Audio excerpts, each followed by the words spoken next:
الحمد لله رب العالمين والصلاة والسلام على سيدنا محمد سيد الأولين والآخرين وعلى آله الطيبين الطاهرين وأصحابه المتقين المخلصين. أما بعد فأعوذ بالله من الشيطان الرجيم. بسم الله الرحمن الرحيم. وعاشروهن بالمعروف. صدق الله مولانا العظيم وبلغنا رسوله النبي الكريم الأمين. معزز علماء کرام، محترم محتشم جمیع حاضرین و سامعین، السلام علیکم ورحمۃ اللہ وبرکاتہ۔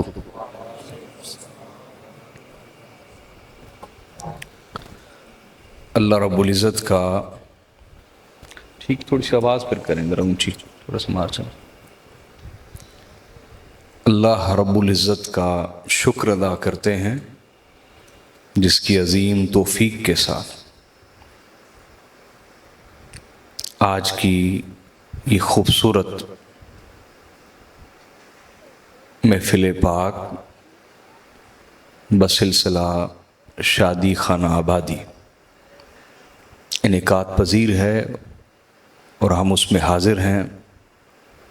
اللہ میری اور آپ سب کی حاضری قبول فرمائے۔ چونکہ گاؤں کا ماحول ہے اور لوگ جلدی سونے کے عادی ہیں، اس لیے میں نے چاہا کہ درس پہلے ہو جائے تو یقیناً اس میں خیر ہوگی انشاءاللہ، کیونکہ میرا مقصد چند باتیں آپ کو سمجھانا ہے۔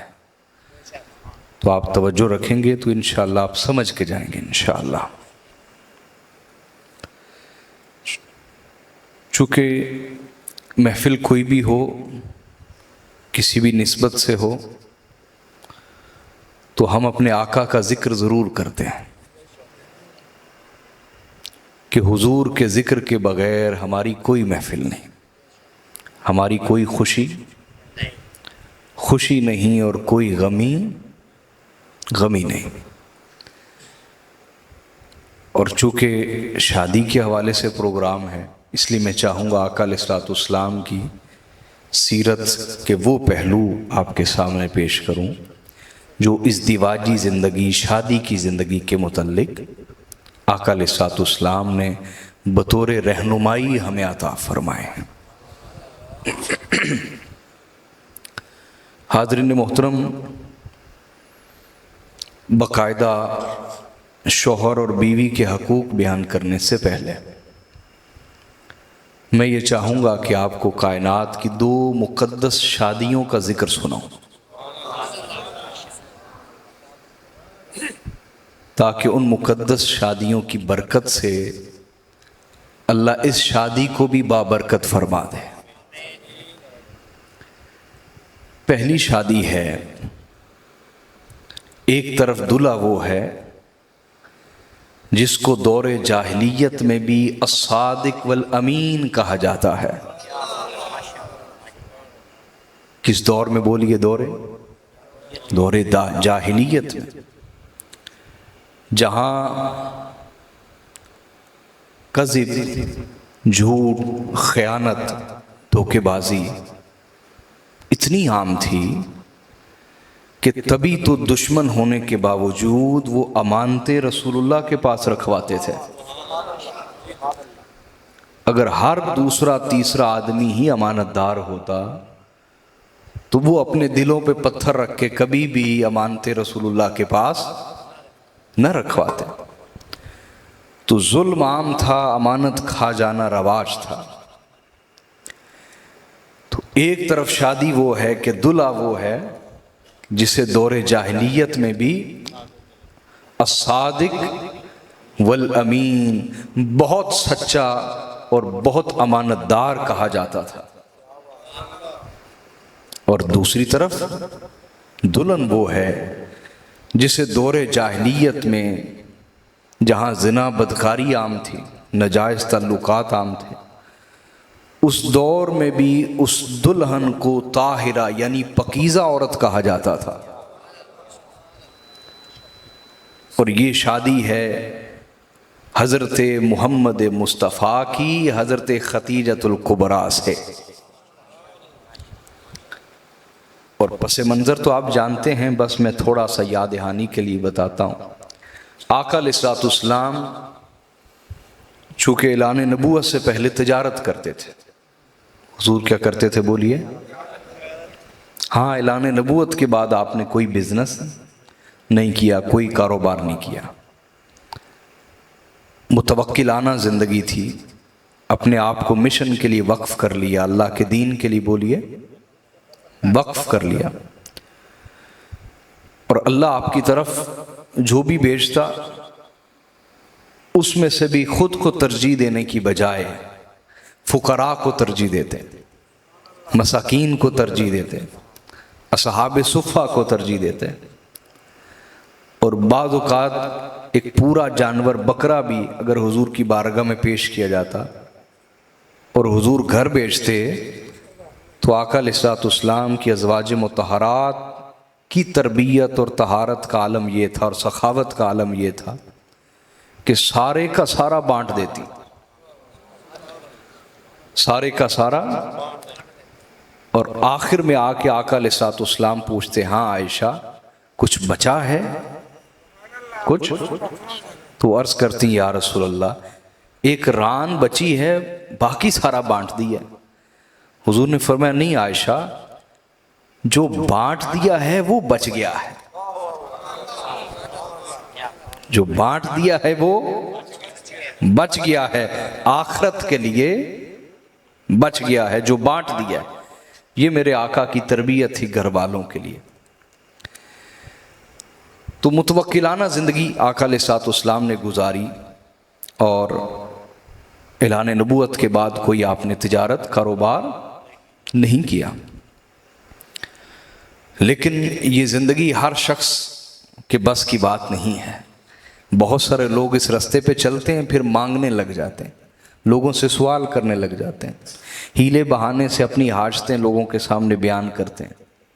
تو یہ ہر شخص کے بس کی بات، جس کا اللہ پر مضبوط ایمان ہو، توکل ہو، بھروسہ ہو کہ میرا رزق مجھ تک ضرور پہنچے گا، وہ شخص اس راہ پر چل سکتا. یہاں میں ایک حکایت آپ کو سناتا ہوں بات شروع کرنے سے پہلے. حضرت سیدی داتا گنج بخش علی حجویری رضی اللہ تعالی عنہ، آپ فرماتے ہیں کہ جوانی میں مجھے پتہ چلا کہ ایک اللہ کا ولی رہتا ہے فلاں جنگل کے اندر. ایک غار تھی، وہاں عبادت کرتے تھے. تو کہتے میں نے رخت سفر باندھا، سامان لیا اور چل پڑا. وہاں پہنچا، وہ بڑی محبت سے مجھ سے ملے اور انہوں نے کہا کہ آپ بڑی دور سے آئے ہیں ابو الحسن، تو ابھی بس لنگر آ رہا ہے، کھانا آ رہا ہے، تو آپ کھانا کھا لیجئے، اس کے بعد بات چیت ہوگی. ابھی چند یہ جملے کہے تھے کہ ایک شخص ایک تھال میں گرم سالن، کیا گرم سالن اور گرم روغنی نان وہ لے کے آ گیا. 2 پیالے اور گرم روغنی نان وہ لے کے آ گیا. تو حضرت داتا گنج بخش علی حجویری فرماتے ہیں کہ میرے ذہن میں آیا کہ میں تو کئی میل سفر کر کے آیا ہوں، کوئی رستے میں آبادی. یہ بندہ اگر جہاں سے بھی لے کے آیا ہے یہ سالن اور نان، تو یہاں تک آتے تو ٹھنڈے ہو جانے چاہیے نا.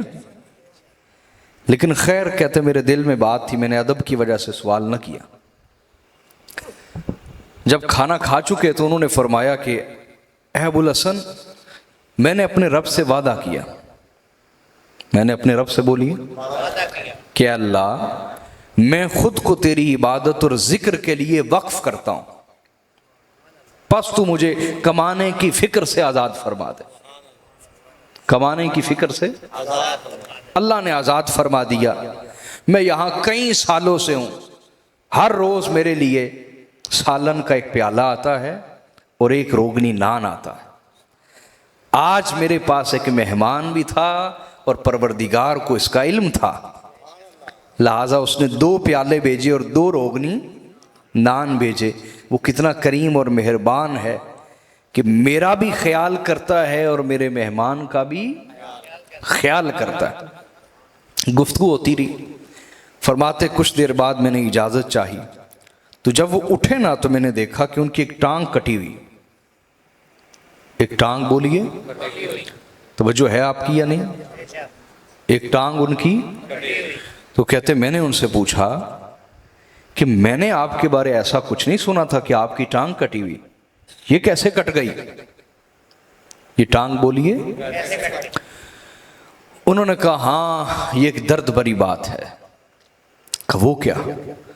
کہا چونکہ میں نے اپنے پروردگار سے وعدہ کیا تھا کہ اللہ میں خود کو تیرے لیے وقف کرتا ہوں، تو مجھے کمانے کی فکر سے آزاد فرما دے، تو پروردگار نے اس وعدے کو ہمیشہ نبھایا، ہمیشہ نبھایا۔ ایک دن میں اپنے وظائف پڑھنے کے لیے غار سے باہر ٹہل رہا تھا تو میں نے کچھ سونا دیکھا جو پڑا ہوا تھا، سونا، تو میں نے اس کی طرف ٹانگ بڑھائی اس کو اٹھانے کے لیے، پکڑنے کے لیے۔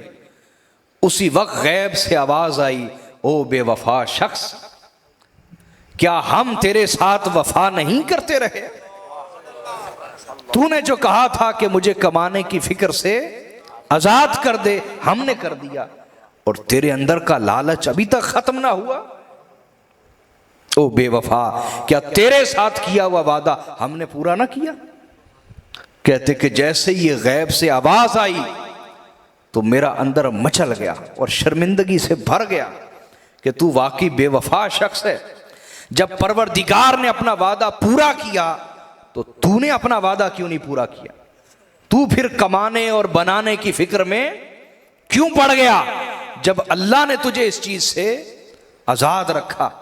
تو کہتے دل شرمندگی سے بھر گیا تو میرے دل میں آیا کہ جو ٹانگ آگے بڑی تھی اور اس ٹانگ نے مجھے اللہ کی نظر سے گرا دیا تھا، میں اس ٹانگ کو ہی کاٹ دوں گا، اس ٹانگ کو ہی، کہ اس نے مجھے اللہ کی نظر سے گرا دیا، پس میں نے اپنی ٹانگ کاٹ لی بطور معافی۔ بطور آپ کہیں گے کہ یہ کبیرہ گناہ ہے، ہاں یہ اللہ والوں کے کچھ احوال ہیں، قرآن مجید میں بھی ہے نا، فَاقْتُلُوا أَنفُسَكُمْ، کہ جب موسیٰ علیہ السلام کے اصحاب نے، صحابیوں نے، موسیٰ علیہ السلام کے اصحاب نے ان کے جانے کے بعد بچھڑے کی پوجا شروع کر دی، تو جب آپ واپس آئے تو کیا فرمایا؟ تمہاری توبہ یہ ہے کہ جنہوں نے شرک نہیں کیا وہ ان لوگوں کو قتل کریں، اپنے رشتہ داروں کو، بیٹے کو، باپ کو، بھائی کو قتل کریں جنہوں نے شرک کیا۔ تو بعض اوقات معافی کی صورت یہ ہوتی، اور یہ بڑے لوگوں کی بات ہے، چھوٹے لوگوں کی عقل میں آنے والی نہیں۔ تو حاضرین محترم، تھوڑی سی آواز عرض کر رہا تھا کہ یہ ہر شخص کے بس کی بات نہیں ہے کہ وہ متوکلانہ زندگی گزارے، اللہ پر بھروسہ کرے۔ لوگ پھر مانگنے لگ جاتے ہیں، مانگنے سے بہتر ہے کماؤ، مانگنے سے بہتر کیا ہے؟ تو حاضرین محترم، قصہ مختصر یہ کہ آقا علیہ الصلوۃ والسلام تجارت کرتے تھے، حضرت ختیجہ کا مال لیا آقا علیہ الصلوۃ والسلام نے اور ملک شام گئے۔ کہاں؟ اب وہاں یہ پہلا تاجر تھا منڈی میں کہ جو اپنے مال کی تعریف بھی کر رہا تھا اور تنقیص بھی کر رہا تھا، مال کی تعریف بھی اور تنقیص بھی، مال کے اندر خوبی کیا ہے یہ بھی بیان کر رہا تھا اور خامی کیا ہے یہ بھی بولیے بیان کر رہا تھا۔ یہ پوری منڈی میں، پوری مارکیٹ میں یہ پہلا تاجر تھا، چونکہ یہ الصادق والامین تھا، جہاں بھی گئے صدق کو پھیلایا، سچائی کو پھیلایا، امانت داری کو پھیلایا۔ جو گاہک آتا اسے بتاتے کہ میرے اس مال کی خوبی یہ ہے اور خامی، وہ حیران ہو جاتا کہ ایسا بھی تاجر ہوتا ہے۔ تاجر تو تعریفوں کے پل باندھ دیتے ہیں اور قسمیں اٹھاتے ہیں کہ اس سے بہتر مال پوری منڈی میں تمہیں ملے گا قسمیں اٹھاتے یہ کیسا تاجر ہے. لوگ متاثر ہوتے اور آقا علیہ الصلوۃ والسلام کا سارا مال آنن فانن بک گیا. اچھا، ساتھ حضرت خدیجہ نے اپنا غلام بھی رکھا ہوا تھا، میسرہ. کیا نام تھا اس کا؟ وہ صرف واچ کرنے کے لیے تھا، نوٹ کرنے کے لیے، دیکھنے کے لیے. کیا کہ آپ کیا کرتے ہیں، دیکھنے کے لیے تھا. وہ حیران ہو رہا، بس چپ کر کے وہ کیمرہ تھا، ریکارڈ کر رہا تھا ہر بات کو، باقی خاموش تھا. تو آپ نے خوب منافع کمایا. پھر جتنے بھی تاجر تھے وہ ادھر چیزیں بیچ کے منافع لے کے واپس آ جاتے. آقا علیہ الصلوۃ والسلام نے اس منافع سے وہاں سے سامان خریدا اور وہی آ کے مکہ میں دوبارہ بیچ دیا. اس طرح دوہرا منافع آقا علیہ الصلوۃ والسلام نے کمایا. دوہرا منافع بولیے کمایا. اب حضرت خدیجہ نے بلایا میسرہ کو، کہا بھائی محمد نے تو ہمیں بہت منافع لا کے دیا، اتنا منافع تو کبھی کسی تاجر نے ہمیں لا کے نہیں دیا. یہ کیسے ہو سکتا ہے کہ کوئی تاجر اس مال کے عوض اتنا منافع دے جائے؟ یہ کیسے ہو سکتا ہے؟ تو میسرہ نے کہا کہ اے میری مالکن، ہو نہیں سکتا، آپ ٹھیک کہہ رہی ہیں. لیکن ان کا اصول یہ تھا کہ جو بھی گاہک آتا تھا اس سے پورا سچ بولتے تھے، مال کی تعریف بھی خود کرتے تھے اور تنقیص بھی خود کرتے تھے. اس پر ہر تاجر ان سے متاثر ہوتا تھا، لہذا سارا مال بک گیا. پھر ادھر سے مال الگ لیا اور ادھر آ کے دوبارہ بیچ دیا. اس طرح دوہرا منافع انہوں نے کمایا. سچے رہے ہر معاملے میں، کسی معاملے میں کذب سے، جھوٹ سے، خیانت سے کام نہیں لیا، دھوکے بازی سے کام نہیں لیا اور ملاوٹ سے کام نہیں لیا. ہر حوالے سے سچائی رکھی تجارت کے اندر. یہ اصول تھے جن کی وجہ سے دوہرا منافع آیا. اس پر حضرت خدیجۃ الکبریٰ متاثر تو پہلے ہی تھی نا، متاثر تو انہوں نے اپنی سہیلی کے ہاتھ آقا علیہ الصلوۃ والسلام کو نکاح کا پیغام بھیجا. اب حضرت خدیجہ وہ ہیں کہ پورے مکہ میں کوئی سردار ایسا نہیں تھا جو حضرت خدیجہ کا مقروض نہ ہو. اتنی مالدار تھی، اتنی مالدار تھی، اتنی دولت تھی آپ کے پاس. سمجھ رہے ہیں؟ اور خود حضرت ابوبکر صدیق رضی اللہ تعالیٰ عنہ فرماتے ہیں کہ جب آقا علیہ الصلوۃ والسلام کا بعد میں نکاح ہو گیا نا، تو فرماتے ہیں کہ ہم حضور کے گھر حاضر ہوتے تو حضرت خدیجۃ الکبریٰ ایک طرف رسول اللہ چارپائی پہ بیٹھے ہوتے، دوسری طرف ہم بیٹھے ہوتے.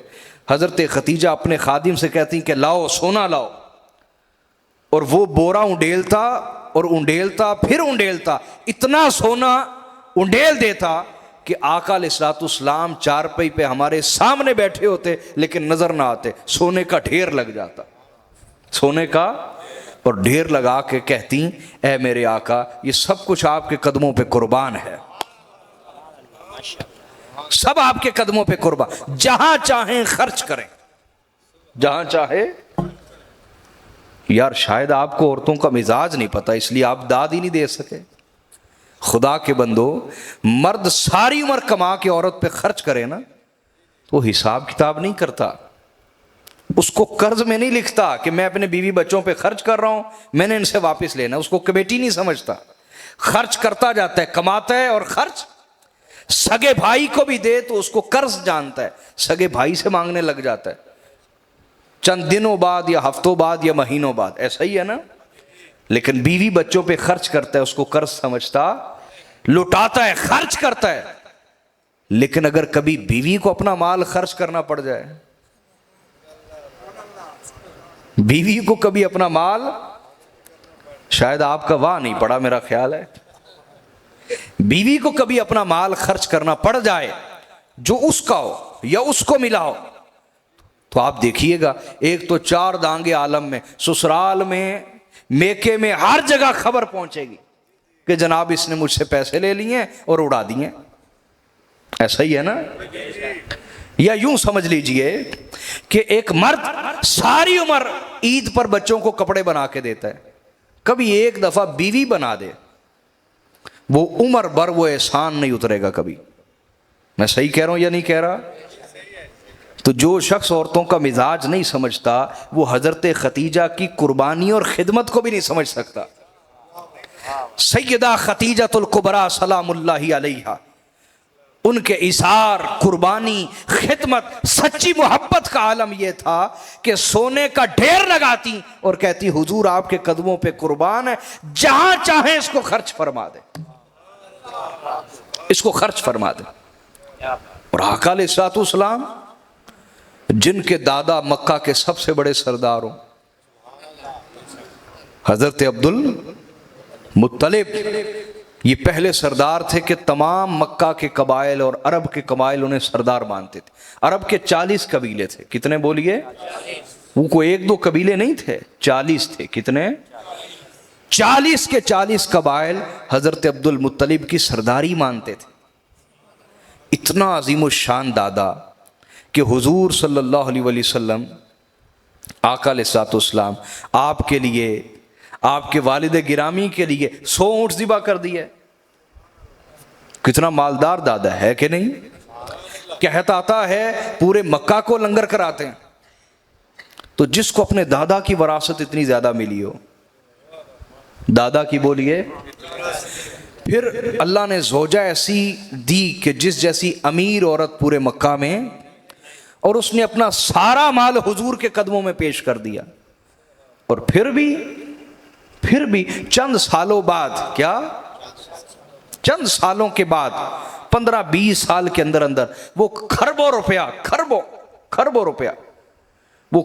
روپیہ خرچ ہو جائے اور آقا علیہ الصلوۃ والسلام فاقہ کریں، آج کھایا ہے کل کچھ بھی نہیں، وہ کہاں گیا مال؟ ارے بھائی اجڑتا تو ہے جوئے میں، اجڑتا تو ہے زنا بدکاری میں، سمجھ آ رہی ہے بات؟ اجڑتا تو ہے تھانے کچہری میں، وہ اتنا مال کہاں گیا؟ سوچنے والی بات ہے یا نہیں؟ کیوں بھائی؟ وہ کھربوں روپے کدھر گئے؟ دادا کی وراثت، زوجہ کی ساری خدمت، وہ کدھر گئی؟ ہاں، وہ خود صحیح بخاری میں آتا ہے کہ مسکین کو دیکھتے اس پہ ترس آ جاتا، اس کو مالا مال کر دیتے، کوئی یتیم دیکھتے اس کو مالا مال کر دیتے، کوئی نادار دیکھتے اس کو مالا مال کر دیتے، کوئی کمزور بندہ مہمان آ جاتا اس کو مالا مال کر دیتے۔ حضور کسی کو مشکل میں، تنگی میں، پریشانی میں دیکھ نہ پاتے، جس کو بھی غربت میں جلتا ہوا دیکھتے اپنی جیب سے پیسہ نکال کے اس کو مالا مال کر دیتے۔ وہ مال یوں اللہ کی راہ میں لٹا دیا، قربان کر دیا۔ تو خیر موضوع پہ دوبارہ آ جاتے ہیں۔ تو انہوں نے کہا، خود پیغام بھیجا اپنی سہیلی کے ہاتھ کہ میں نکاح کی خواہش رکھتی ہوں۔ یہ دیکھو، اس سے پتہ کیا چل رہا ہے؟ اس سے پتہ یہ چل رہا ہے میرے بھائیوں، میرے بیٹوں، میرے بزرگوں، کہ حرام کرتے ہوئے شرمانا چاہیے، اللہ کی شرم ہونی چاہیے، حیا ہونی چاہیے، رسول کی حیا، معاشرے کی، مسلمانوں کی، بڑوں کی حیا، چھوٹوں کی حیا ہونی چاہیے، حرام کرتے ہوئے کیا؟ لیکن حلال کے لیے کوئی شرم نہیں ہے۔ حلال کے لیے کیا شرم ہے؟ ہماری خرابی یہ کہ حلال کے لیے شرم ہے، حرام کے لیے بے شرم ہے، کوئی شرم ہی نہیں۔ اگر اندر ایمان ہے تو مزاج یہ پیدا کیجئے کہ حرام کے لیے اللہ اور اس کے رسول کی شرم اور حیا ہو، اور حلال کے لیے تو اللہ نے تقاضا ہی نہیں کیا شرم و حیا کا۔ سمجھ گئے بات یا نہیں؟ تو اپنی سہیلی کے ہاتھ پیغام بھیجا۔ آقا علیہ الصلوۃ والسلام نے فرمایا کہ مجھے چونکہ میرے چچا حضرت ابو طالب نے پالا ہے، وہی میرے بابا ہیں، تو میں ان سے اجازت لیے بغیر میں آپ کو کچھ نہیں کہہ سکتا۔ آقا علیہ الصلوۃ والسلام نے حضرت ابو طالب سے پوچھا، انہوں نے فرمایا بیٹے، جس طرح کا اللہ نے تمہیں پاک صاف بنایا ہے، پورے مکہ میں اس جوڑ کی عورت صرف ختیجہ ہی ہے، اور مکہ کے سردار اس تمنا میں حسرت زدہ رہ گئے کہ ختیجہ نکاح کے لیے ہمیں قبول کر لے، لیکن ختیجہ نے کسی کو قبول۔ اب اگر انہوں نے خود پیغام بھیجا ہے تو آپ قبول فرما لیں۔ آقا علیہ الصلوۃ والسلام نے قبول کیا، احباب جمع ہو گئے، ان کے قبیلے کے بھی، بنو ہاشم کے بھی، اور نکاح خود حضرت ابو طالب نے پڑھایا۔ نکاح خود بولیے، اور خطبہ بھی حضرت ابو طالب نے ارشاد فرمایا، یہ صحیح بخاری میں۔ سمجھ گئے بات یا نہیں بولیے؟ اچھا، اب نکاح ہوا تو یہ ایک وفاداری کی داستان ہے۔ کیا ہے بولیے؟ وفا کی داستان ہے، کہانی ہے، ایک حکایت ہے۔ اچھا ادھر دیکھو میری طرف ذرا، مجھے معاف کیجیے گا، کڑوی بات کرنے لگا، کڑوی بات۔ آپ میں سے کوئی بھی اپنے ابو سے پوچھے کہ ہماری ماں آپ کے ساتھ کیسی رہی ہے؟ کوئی بھی آپ میں سے اپنے باپ سے پوچھ لیں، تنہائی میں اکیلے بیٹھ کے، کہ ابا جی ساڑی ماں تڑنا کیویں رہی ہے؟ اس نے کہنا پتر انہیں مینوں بڑا ستایا، میں بڑا اوکھا وقت کٹیا اندے نال۔ کیوں جی ایسا ہی ہے نا، بولے تو صحیح۔ مرد بڑی مشکل سے اعتراف کر پاتا ہے کہ یہ ایک وفادار عورت تھی، صحیح کہہ رہا ہوں یا نہیں؟ لیکن میرے آقا صلی اللہ علیہ وسلم کا حال کیا ہے؟ سبحان اللہ۔ حضرت عائشہ صدیقہ رضی اللہ تعالی عنہ خود فرماتی، صحیح بخاری کی روایت ہے، کہا جب حضرت خدیجہ انتقال کر گئیں اور آقا علیہ الصلوۃ والسلام نے ہم سے نکاح کیا تو اکثر ہمارے پاس بیٹھ کے حضور صلی اللہ علیہ وسلم حضرت خدیجہ کا ذکر کرتے رہتے ہیں۔ اب آخر انسان بھی تھی، شان والا عظمت والا ہونا ایک الگ چیز ہے، انسانی فطرت اور طبیعت وہ تو اندر ہوتی ہے نا، تو وہ جو ایک سوکن کے لیے انسان کے اندر غیرت ہوتی ہے، وہ فرماتی ایک دن جاگتی تو رہتی تھی، ایک دن زیادہ جاگ گئی۔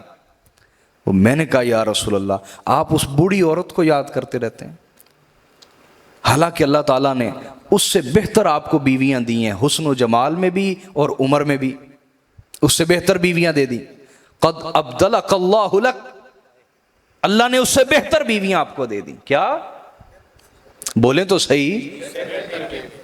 اس سے یہ جملہ جب آقا علیہ الصلوۃ والسلام نے سنا، یہ بات کون سنا رہا ہے؟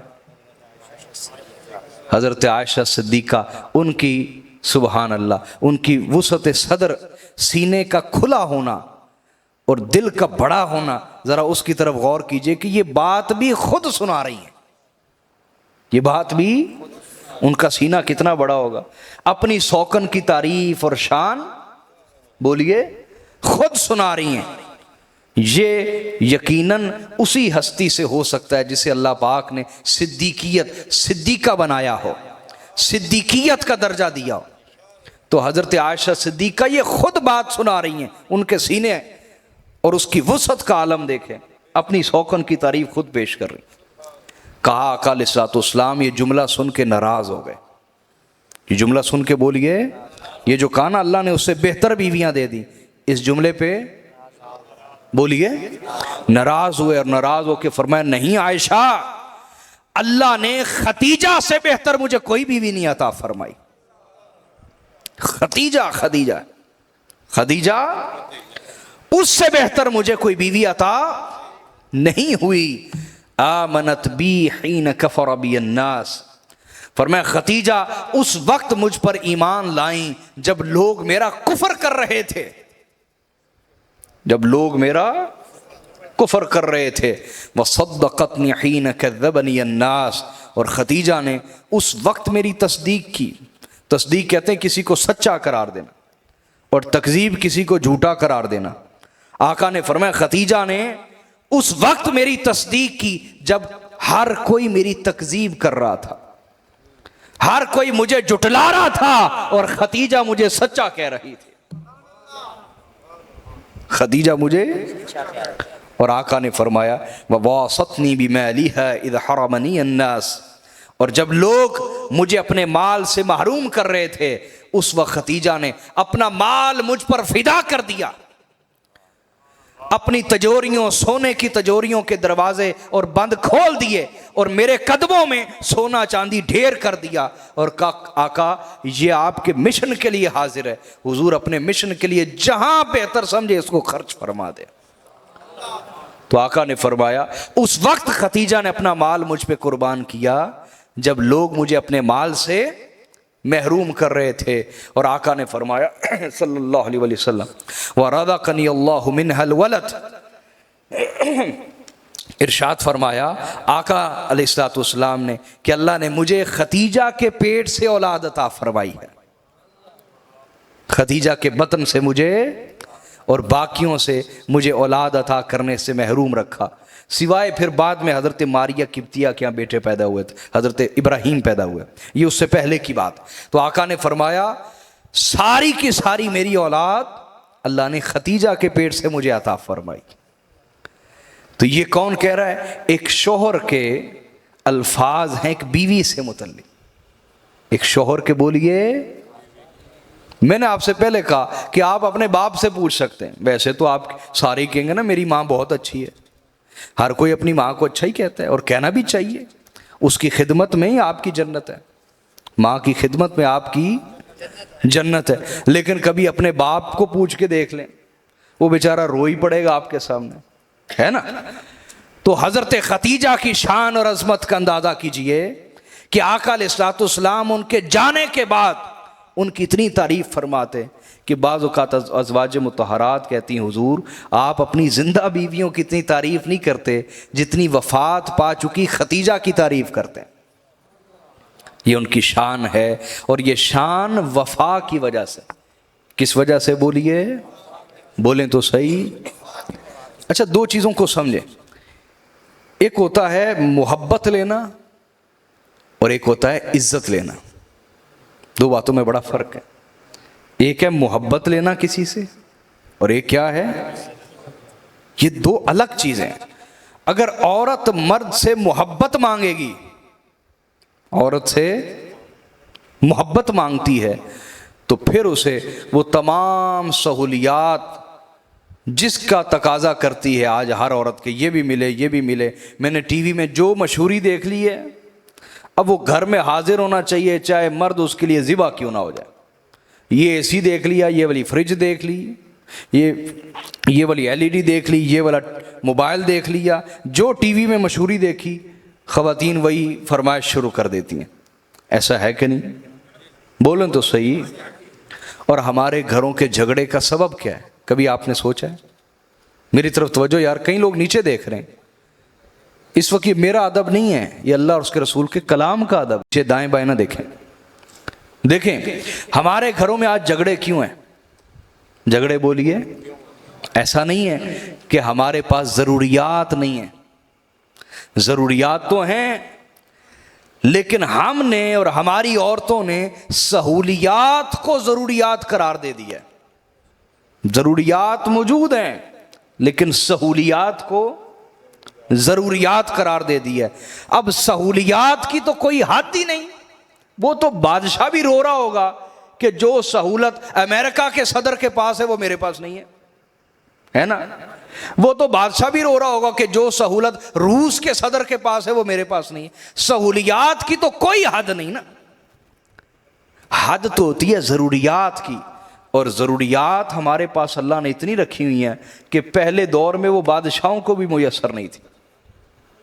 ادھر دیکھیں میری طرف، جو روم کا بادشاہ تھا نا کیسر، اس کے پاس ایک سراہی تھی جس میں پانی ٹھنڈا رہتا تھا، اور لوگ اس پر حسد کرتے تھے کہ کیا بات ہے، کاش ایسی سراہی ہمارے پاس بھی ہوتی، گرمی میں ٹھنڈا پانی پی لیتے۔ گرمی میں آج آپ میں سے ہر شخص کے گھر یا تو فریج ہے یا وہ آسانی سے برف حاصل کر سکتا ہے نا، گرمی میں ٹھنڈا پانی پی سکتا ہے نا بڑی آسانی سے۔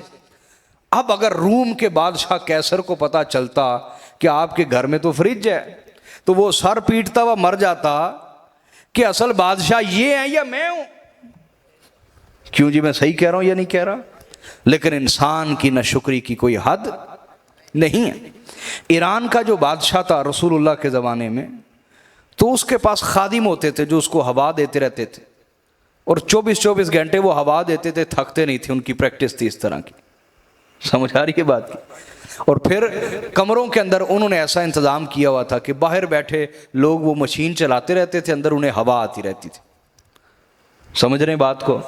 اب اگر وہ ایران کے بادشاہ کو پتا چل جائے کہ آپ کے گھروں میں پنکھے ہیں، ایئر کولر ہے جو ٹھنڈی ہوا دیتا ہے، یا AC لگا ہوا ہے، تو وہ سر نہیں پیٹے گا کہ بادشاہ یہ ہیں یا میں ہوں.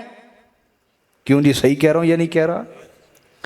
اسی طرح بڑے سے بڑا بھی کوئی بادشاہ تھا، اس کے پاس اتنی اچھی سواری نہیں تھی کہ وہ موٹر سائیکل کی سپیڈ کے برابر ہی چل سکتی ہوتی.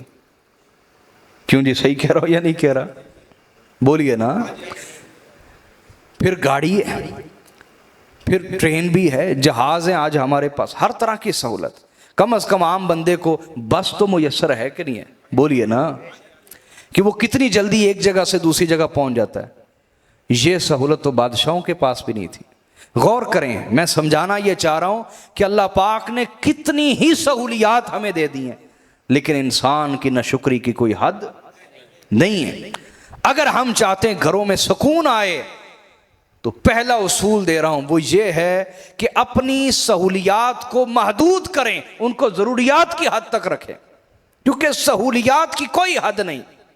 اگر اللہ تعالیٰ آپ کو ضروریات کا رزق دے رہا ہے تو شکر گزاری پیدا کریں، اپنی عورتوں میں، اپنے بچوں میں شکر پیدا کریں، شکر پیدا کریں. اور شکر کیا چیز ہے؟ اچھا، کئی لوگ نا ہمارے پاس آتے ہیں، ساتھ ساتھ اللہ کی شکایتیں کر رہے ہوتے ہیں، اللہ تعالیٰ کی ساتھ ساتھ کہہ رہتے ہیں ٹھیک ہے رب دا شکر ہے، کی کہہ سکنے رب دا شکر ہے. یہ شکر نہیں ہوتا. یہ شکر بولیے، شکر کس کو کہتے ہیں؟ جاگے ہوئے ہیں کہ نہیں یار؟ شکر کس کو کہتے ہیں؟ شکر کہتے ہیں نعمتوں کو محسوس کرنا. نعمتوں کو، جب آپ نعمتوں کو محسوس کرتے ہیں، اس وقت جو آپ کے دل سے اپنے رب کے لیے بڑائی کے، تعریف کے، شکر کے، حمد کے کلمات نکلتے ہیں دل سے، وہ جو اس وقت کیفیت پھوٹتی ہے اس کیفیت کو شکر کہتے ہیں. وہ چاہے زبان سے اس کا اظہار ہو یا دل سے، وہ کیفیت جو پھوٹتی ہے نا نعمتوں کو محسوس کرنے کے بعد، وہ ہے اصل شکر. وہ ہے، بولیے. تو ہم نعمتوں کو محسوس نہیں کرتے، اور زندگی میں جو نہیں ملا اس کے غم میں جو ملا ہے اس کی لذت بھی گوا دیتے ہیں. ایسا ہے یا نہیں؟ بولیے. تو ہماری خرابیوں کی جو پہلی وجہ ہے وہ یہ کہ ہم نے سہولیات کو ضروریات قرار دے دیا. کیا کیا؟ بولیے. جبکہ دوسری طرف میرے آقا کا عالم کیا ہے؟ آقا علیہ الصلوۃ والسلام اپنے حصے کا مال، اپنی ضرورت کا مال اٹھاتے اور اللہ کی راہ میں لوٹا دیتے. یہ جذبہ جب تک پیدا نہ ہو کہ اللہ تعالیٰ نے جب ضروریات کا رزق دیا ہوا ہے تو ہم ہر چیز اپنے پیٹ کے لیے کیوں حاضر کرنا چاہتے ہیں؟ اللہ کی راہ میں خرچ کریں، لوٹائیں، اللہ کے دین پہ خرچ کریں. جو اللہ کے دین کا کام کر رہے ہیں ان پہ خرچ کریں، ان کی خدمت کریں، فقراء کی خدمت کریں، مساکین کی خدمت کریں، علماء کی خدمت کریں. یہ جب تک سوچ پیدا نہ ہو میرے بھائیوں، تب تک طبیعت میں شکر گزاری آتی، اور یہ گھروں کے جھگڑے بھی تب تک ختم نہیں ہو سکتے. میں تو پہلے ہی کہہ رہا تھا، اب یہ دولہے میاں ملنے آئے ہیں مجھے، میں نے کہا یار یہ بڑی زیادتی ہے کہ دولہے کو سمجھایا جائے اور دلہن کو سمجھانے والا ہی کوئی نہیں.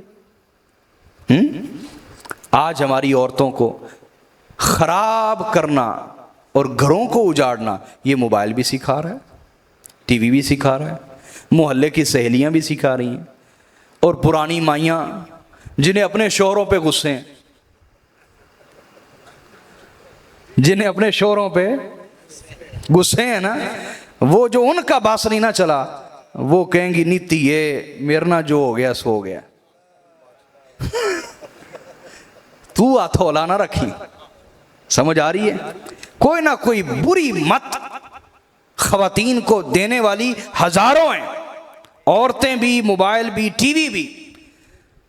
لیکن گھر آباد کرنا، گھروں کو بسانا، گھروں میں امن لانا، شکر گزاری لانا، سکون لانا، یہ تربیت نہ ہونے کے برابر ہے.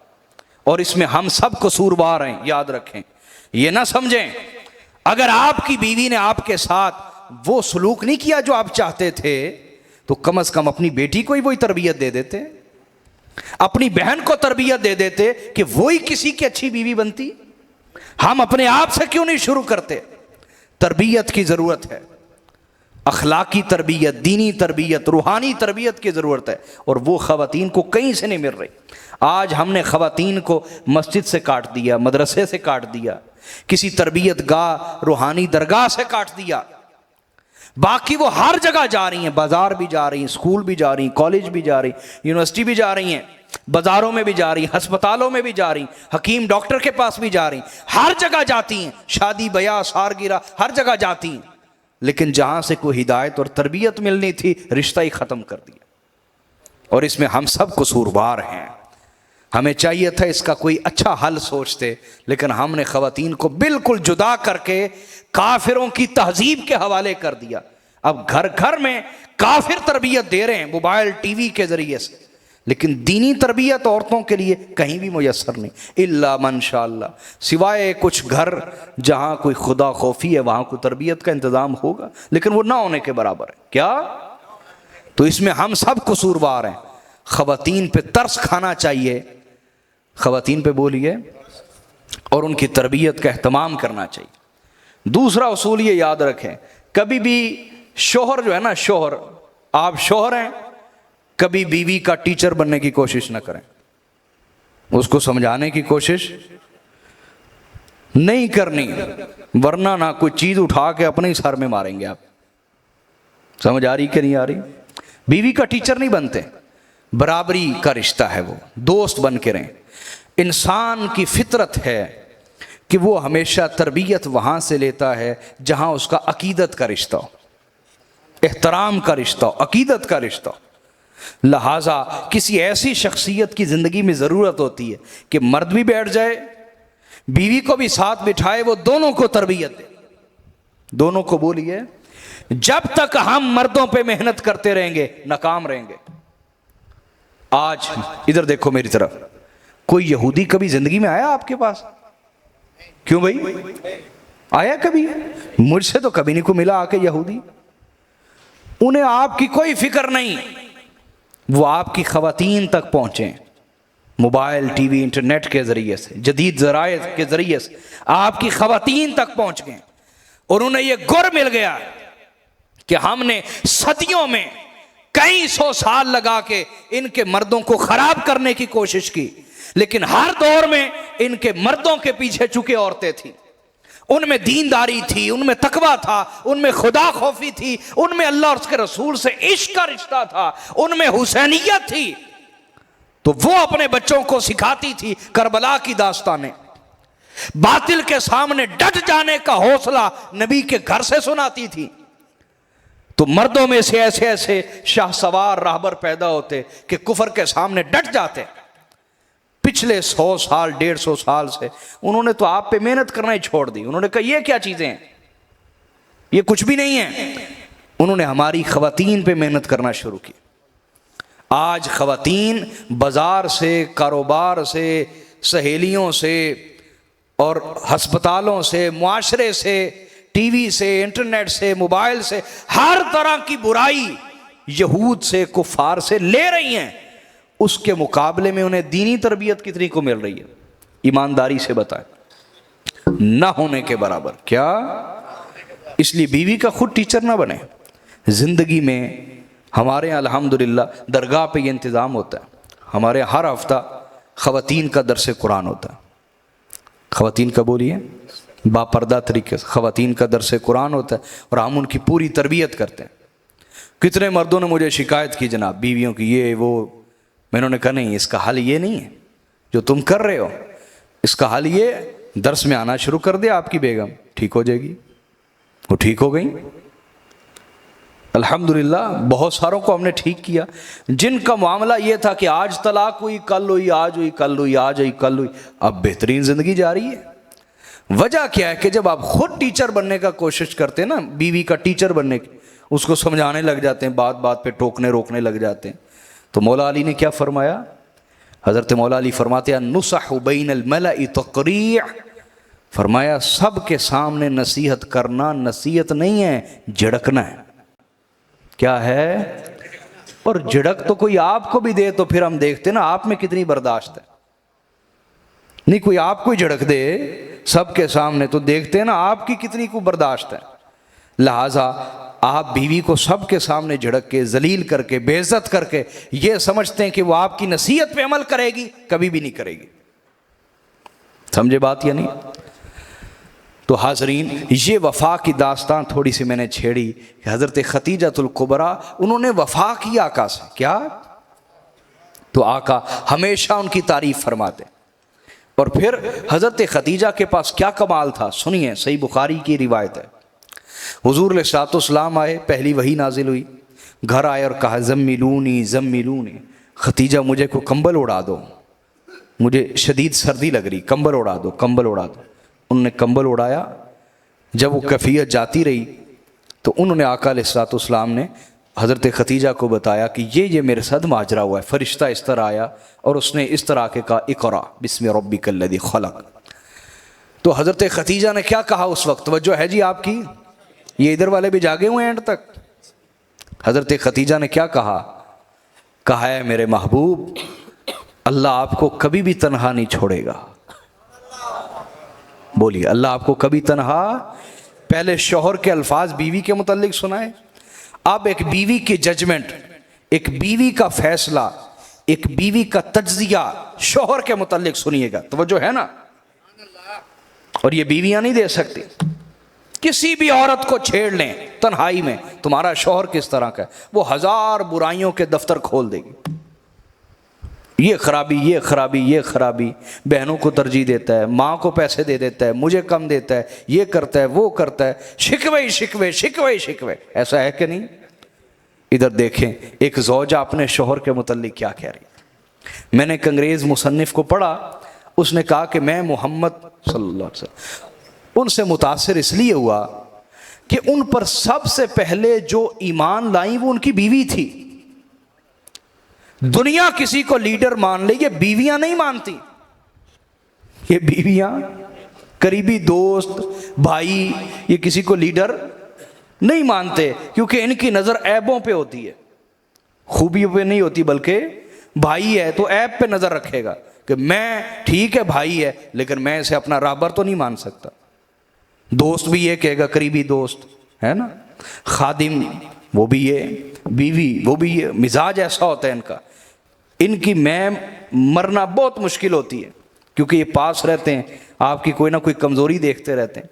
تو اس انگریز مصنف نے کہا کہ میں محمد صلی اللہ علیہ وسلم سے متاثر ہوا کہ سب سے پہلے جو ان پر ایمان لائی وہ ان کی اپنی بیوی تھیں. اور انہوں نے کیا کہا؟ کہا یا رسول اللہ، اللہ آپ کو کبھی بھی تنہا نہیں چھوڑے گا. کیوں؟ اس لیے کہ میں نے کل کائنات میں آپ سے بڑھ کر نہ کوئی اخلاق والا پایا ہے، نہ کوئی سخاوت والا پایا. کہ حضور آپ وہ ہیں جو بھی مہمان آ جائے آپ کھلے دل سے اس کی مہمان نوازی کرتے ہیں. کھلے دل سے بولیے اس کی. اور آپ کسی مسکین کو دیکھ لیں تو اس کی مدد کرتے ہیں، کسی یتیم کو دیکھیں تو اس کی پرورش کرتے ہیں، کسی بیوہ کو دیکھ لیں تو اس کی عزت کا اہتمام کرتے ہیں. اور اگر کوئی ندار ہو جس کا کوئی کمانے والا نہ ہو، آپ اپنی طرف سے اس کی کمائی جاری کر دیتے ہیں، اس کے لیے وظیفہ جاری کر دیتے ہیں. تو میں نے تو اے میرے محبوب عمر بھر آپ کو دیکھا ہے کہ آپ نے ہمیشہ انسانیت کی خدمت کی، انسانیت کے ساتھ پیار کیا، کمزوروں کے ساتھ پیار کیا، مسکینوں، یتیموں، بیواؤں کے ساتھ حسن سلوک کیا. جس کے اتنے اعلیٰ اخلاق ہوں خدا اسے کبھی بھی تنہا چھوڑتا اور نہ ہی کبھی ذلیل ہونے دیتا. یہ وہ الفاظ ہیں اور یہ آپ کے رویے ہوتے تھے حضرت خدیجہ کے جو آقا کو ہمیشہ یاد رہے. ادھر دیکھیے میری طرف. ایک مرد جب تھکا ہوا گھر جاتا ہے تو اس کی کیا توقع ہوتی ہے؟ اس کی توقع یہ ہوتی ہے کہ گھر کی جو خواتین ہیں وہ آگے کچھ نہ کچھ ایسا انتظام کریں اپنی زبان اور ہاتھ سے کہ میری تھکاوٹ دور ہو جائے. ایسا ہی ہے جی؟ بولیے نا. میں نے سوشل میڈیا پہ میں نے اس حوالے سے ابھی تک کسی اخبار میں کوئی ایسا آرٹیکل نہیں پڑھا، نہ کسی کتاب میں ابھی تک اس موضوع یا اس عنوان سے کوئی بات نہیں پڑھی. وہ یہ کہ یہ تو آپ نے سنا ہوا ہے کہ مردوں کے عورتوں پر ظلم کیا ہے، مردوں کے عورتوں پہ ظلم کیا ہے، لیکن کبھی کسی نے اس موضوع پہ بات کی ہے کہ عورتوں کے مردوں پہ ظلم کیا ہے؟ کیوں بھائی؟ اس نام سے کوئی اخبار میں کوئی آرٹیکل چھپا ہو یا کسی ٹی وی پہ کسی اینکر نے اس موضوع پہ کلام کیا ہو، بھی خواتین کے عورتوں کے مردوں پہ ظلم کیا ہے؟ اس موضوع پہ کبھی کسی نے کلام کیا؟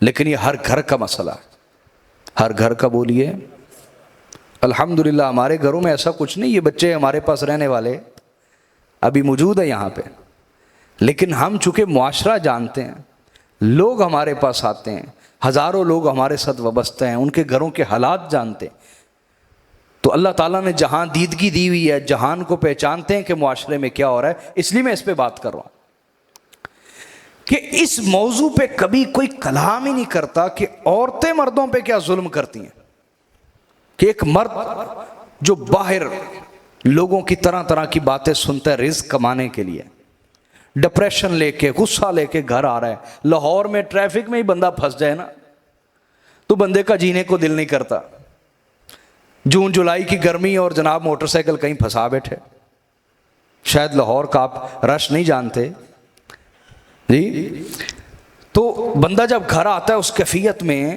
تو انسان اس حال میں نہیں ہوتا کہ آتے ہی اس کی بیوی لڑنا شروع کر دے کہ نہ گھر میں گھی ہے، نہ گھر میں یہ ہے، نہ گھر میں یہ ہے، تم نے کیا گھر کو بنایا ہوا ہے، تمہیں گھر نہیں چلانا آتا تو تم نے شادی کیوں کی ہے، بچے کیوں پیدا کیے ہیں؟ اب یہ تقریر سننے کے موڈ میں بندہ ہوتا نہیں ہے گھر میں آتے ہی، اس وقت بندے کے دل کا حال کیا ہوتا ہے کہ وہ باہر سے بھی بے سکون ہو کے آیا اور اس کو گھر آتے ہی کیا ملی ہے؟ بے سکونی۔ اس وقت ایک مرد کے دل کی کیا کیفیت ہوتی، کبھی غور کیا اس پہ؟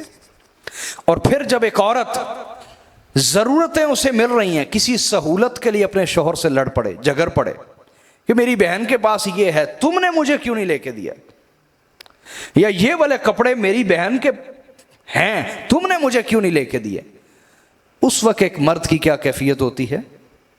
کبھی غور کیا ہم نے اس پہ؟ بولیے نا۔ میرے پاس ایک جوان لڑکا آیا، مجھے کہنے لگا کہ ہماری شادی کے بعد 1 سال گزر گیا، اولاد نہ ہوئی، تو ہم نے ٹیسٹ کروائے، جہاں سے ٹیسٹ کروائے تو رپورٹ یہ آئی کہ مرد میں کوئی مسئلہ ہے۔ اب جیسے اس رپورٹ کا پتہ چلا، بیگم نے موبائل پکڑا اور سارے میکے میں اور سسرال میں دائیں بائیں کالز کر کے سب کو بتایا کہ مسئلہ میرے بندے چ میرے چ نہیں ہے۔ سمجھ آ رہی بات کی؟ وہ میرے پاس آیا، میں کیا کروں؟ میں نے کہا نہیں بیٹا، رپورٹ یک طرفہ پہ کبھی اعتماد نہ کرو، کسی اچھی لیبارٹری سے رپورٹ کرائیں دوبارہ جا کے۔ اس نے کروائی، کوئی پرابلم نہیں آئی، وہ فٹ تھا۔ میں نے کہا بیگم کی کرواؤ یہاں سے، جب کروائی تو مسئلہ بیگم میں نکل آیا۔ کہتا اب میں کیا کروں؟ میں نے کہا آپ ہمارے مرید ہیں، آپ حسینی ہیں، اب آپ وہ کریں جو ایک حسینی کو زیب دیتا ہے، آپ اس کی عزت رکھیں، آپ اس کی بولیے اگر یہ ایک اچھی عورت ہوئی اس احسان کو عمر بھر یاد رکھے گی، اس احسان کو بولیے عمر بھر یاد رکھے گی۔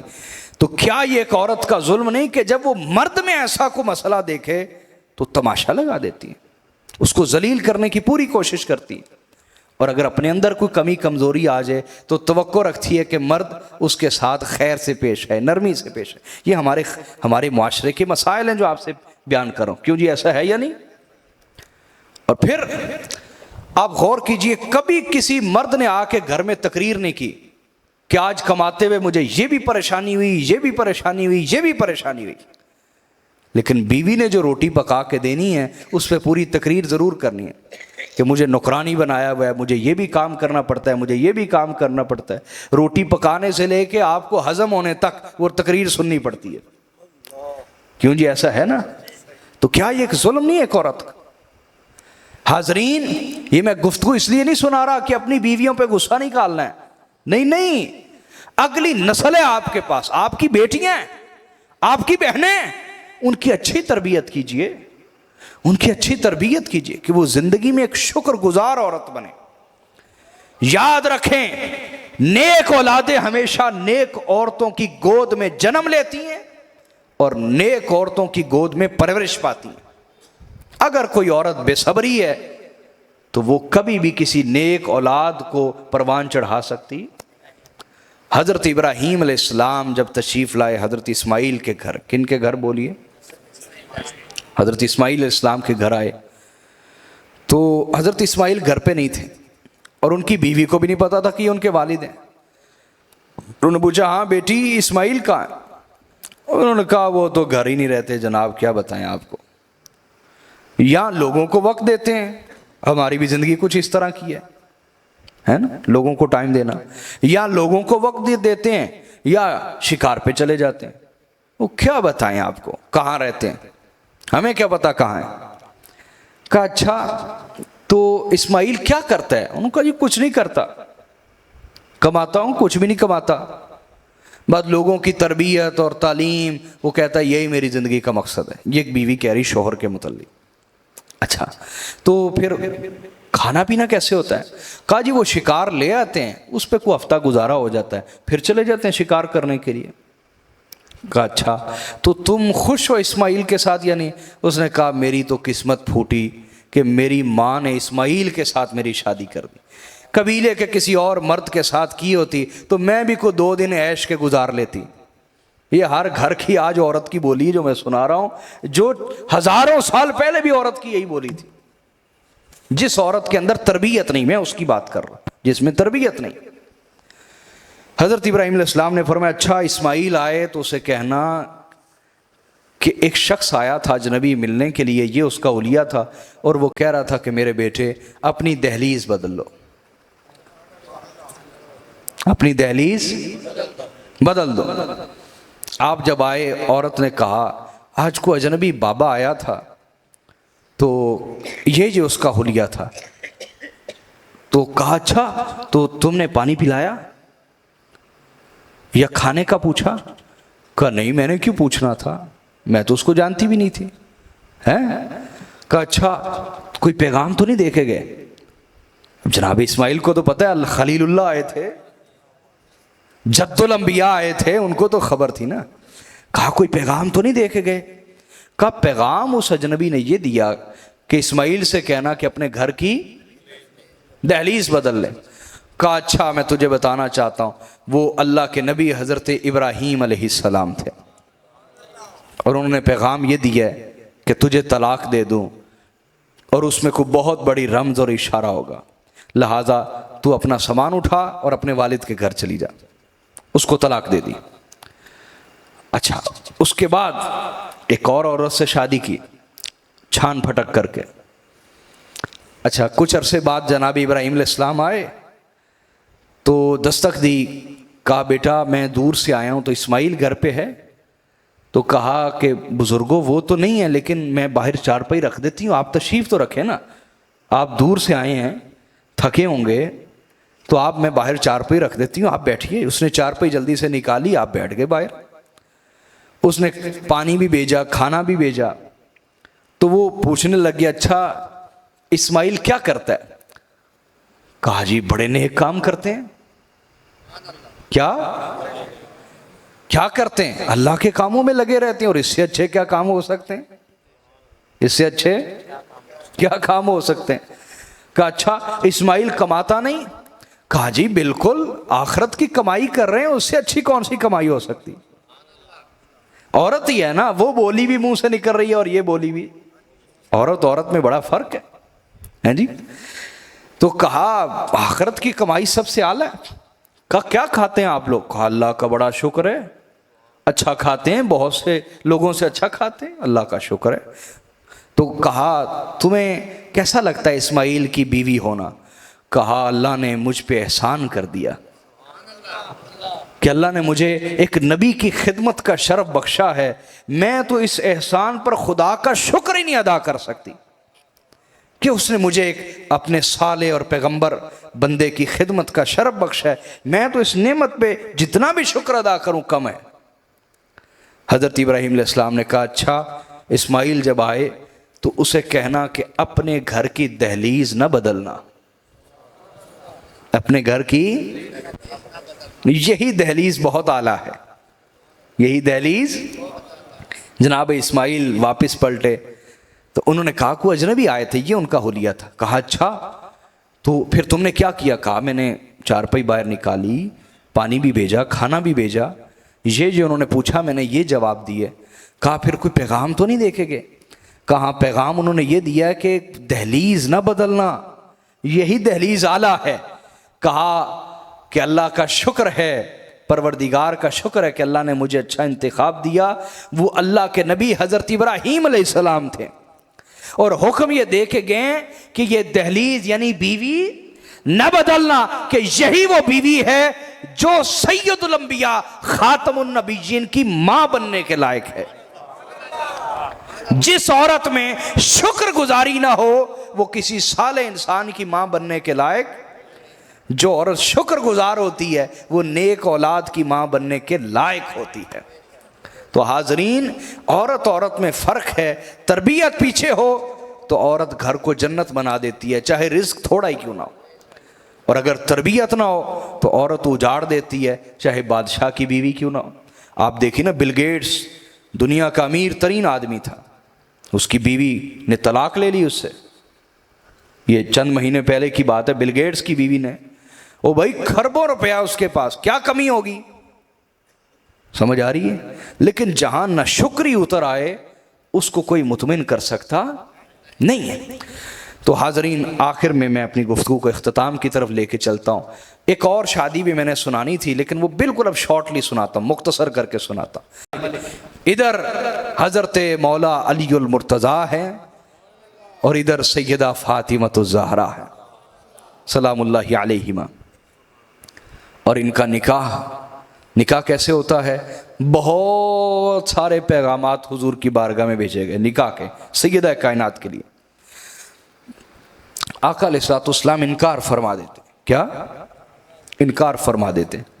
جب حضرت مولا علی المرتضیٰ گئے تو حیات ہی طبیعت میں, تو کہتے میں حضور کے سامنے پیش ہوا تو میں بول ہی نہیں سکا نا, بول ہی نہیں سکا. تو آقا علیہ الصلوۃ والسلام نے خود فرمایا, علی فاطمہ کا ہاتھ مانگنے آئے ہو؟ سلام اللہ علیہ. کہا جی یا رسول اللہ. حضور نے فرمایا انشاءاللہ. کیا فرمایا؟ ہاں نانی کیا فرمایا؟ اچھا, جب باہر آئے نا تو باہر کافی سارے اصحاب رسول جمع تھے جن کے ساتھ دوستانہ بھی تھا مولا علی کا. ان میں عبد الرحمن بن عوف تھے. انہوں نے کہا ہاں علی, کیا جواب ملا حضور کی بارگاہ سے؟ کہا حضور نے فرمایا انشاءاللہ. کہا مبارک ہو مبارک, نبی کا انشاءاللہ کہنا ہاں ہی ہوتی ہے. یہ ہاں ہی تھی.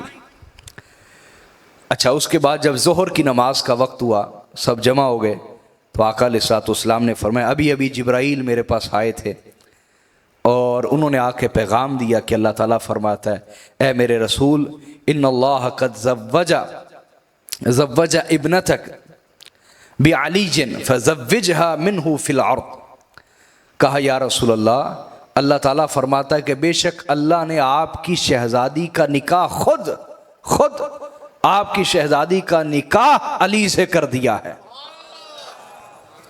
پس آپ دنیا میں بھی فزوجها منہ فی الارض, پس آپ دنیا میں بھی فاطمہ کا نکاح علی سے کر دیں. دنیا میں بھی فاطمہ کا نکاح علی سے کر دیں. آقا علیہ الصلوۃ والسلام نے جب یہ اعلان سنایا, اس کے بعد گھر چلے گئے, گھر تشریف لے گئے. توجہ ہے یار, جاگے ہوئے ہیں سوئے ہوئے ہیں؟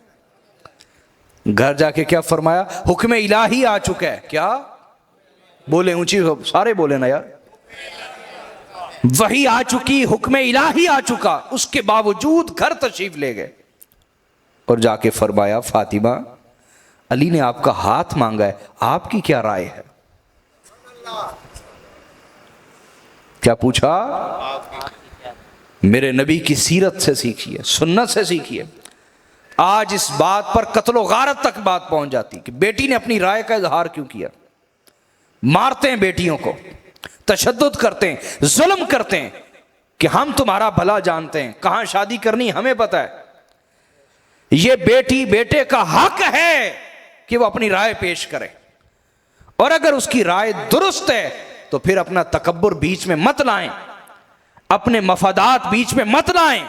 لالچ کی خاطر بیٹیاں بیچنے والوں, کسی وڈیرے کو, جگیردار کو, دولت مند کو بیٹیوں پہ ظلم کرتے ہو. وہ دور جاہلیت میں ایک دفعہ دفناتے تھے, تم تو ہر دن کے لیے دفنا رہے ہو. مت ظلم کرو اپنی بیٹیوں پر. اگر وہ کوئی مناسب رائے دیں اور وہاں کوئی جوڑ بنتا ہو تو کر دیں, اپنے تکبر, انا, مفاد کو بیچ میں مت لائیں. تاجدار کائنات صلی اللہ علیہ وسلم سے بڑھ کر وہ اپنی بیٹی کا بھلا سوچنے والا ہو سکتا ہے؟ پھر بھی حضور پھر دوسری چیز یہ سمجھے کہ وہی آ چکی ہے کیا, اس کے باوجود پوچھ رہے ہیں فاطمہ تمہارا کیا خیال ہے, تمہاری کیا رائے ہے؟ تو سیدہ کائنات نے عرض کی بابا جان جو آپ فیصلہ فرما دیں مجھے منظور ہے. یاد رکھیں اگر بیٹی یہ کہہ دے کہ جو میرے والد کر دیں مجھے منظور ہے, تو ایسی بیٹیوں کے معاملے میں اللہ سے زیادہ ڈریں. ایسی بیٹیوں بہنوں کے معاملے میں اللہ سے زیادہ ڈریں کہ انہوں نے آپ کو امین بنایا, آپ کو امانت دار بنایا اپنے مستقبل کے بارے میں. کسی مفاد لالچ کی خاطر انہیں بیچنا مت, ان کے معاملے میں زیادہ ڈرنا کہ انہوں نے آپ کو امانت دار بنایا ہے, اپنی امانت کا خیانت نہ کیجیے گا. اس کے بعد آقا علیہ الصلوۃ والسلام تشریف لائے, سیدہ کائنات کا خود نکاح پڑھایا حضور نے. خود بولیے, مولا کائنات کے ساتھ خود نکاح پڑھایا. نکاح کو 6 ماہ گزر گئے. کتنے؟ تو حضرت مولا علی المرتضیٰ آپ نے پیغام بھیجا, آپ نے کہ یا رسول اللہ میں اب رخصتی چاہتا ہوں. کیا؟ تو حضور نے فرمایا ہاں علی کی امانت ہے, آ جائے لے جائے, علی کی امانت ہے لے جائے.